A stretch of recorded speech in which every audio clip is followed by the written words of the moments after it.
இன்றைக்கு இந்த வசனம் சொல்லுகிறது, தாவீதின் சிங்காசனத்தையும் அவருடைய ராஜ்யத்தையும் அவர் திடப்படுத்தி மீண்டும் தமிழகத்தினுடைய ராஜ்யம் ஸ்திரப்பட போகிறது.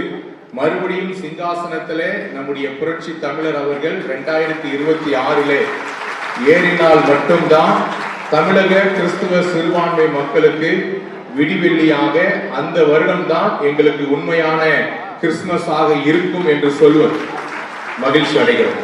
கடந்த 3.5 ஆண்டுகளாக எங்களுடைய சிறுபான்மை கிறிஸ்துவ மக்கள் பல நிலையிலே ஒடுக்கப்பட்டு சமூக நீதி மறுக்கப்பட்டு இன்றைக்கு நாங்கள் போய்கொண்டிருக்கிற நிலைமையெல்லாம் பார்க்கும் பொழுது கடந்த ஆண்டு கிறிஸ்துமஸ் விழாவை காட்டிலும் இந்த ஆண்டு கிறிஸ்துமஸ் விழாவிலே எங்களுடைய ஆயர் பேராய பெருமக்கள் எல்லாம் உங்களை நம்பி அமர்ந்து கொண்டிருக்கிறார்கள்.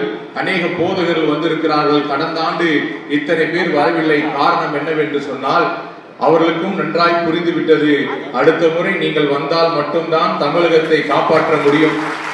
தமிழகத்திலே ஒரு சிறப்பான ஆட்சி உங்கள் தலைமையில் நடந்தால் மட்டும்தான் கிறிஸ்துவ மக்கள், அதுவும் பறிக்கப்பட்ட அநேக சலுகைகள் உரிமைகள் எல்லாம் இருக்கிறது, அதையெல்லாம் பேராயர்களாகிய நாங்கள் எடுத்து சொன்னால் மட்டும்தான் எங்களுடைய கிறிஸ்துவ சமுதாய மக்களுக்கு அநேகர் சொல்லுகிறார்கள், இன்றைக்கு கிறிஸ்துவ சமுதாயத்தினுடைய உரிமைகள் மறிக்கப்பட்டிருக்கிறது.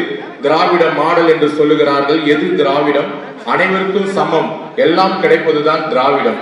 ஆனால் இங்கே சிறுபான்மை மக்களுடைய குரல் வளம் நசுக்கப்படுகிறது. இன்றைக்கு சிறுபான்மை கிறிஸ்துவ மக்கள் ஒடுக்கப்பட்டிருக்கிறோம்.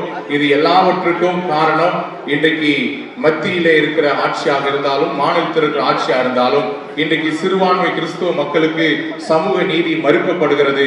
அது கிடைக்கக்கூடிய ஒரு நல்லாட்சி 2026 நம்முடைய புரட்சி தமிழர் எதிர்கட்சி தலைவர் நம்முடைய 2026 நிரந்தர முதலமைச்சராய் வரப்போகிற அண்ணன் எடப்பாடியார் அவர்கள் வந்தால்தான் தமிழ்நாட்டினுடைய கிறிஸ்துவ மக்கள் மீண்டும் தலை தூக்கி வாழ முடியும்.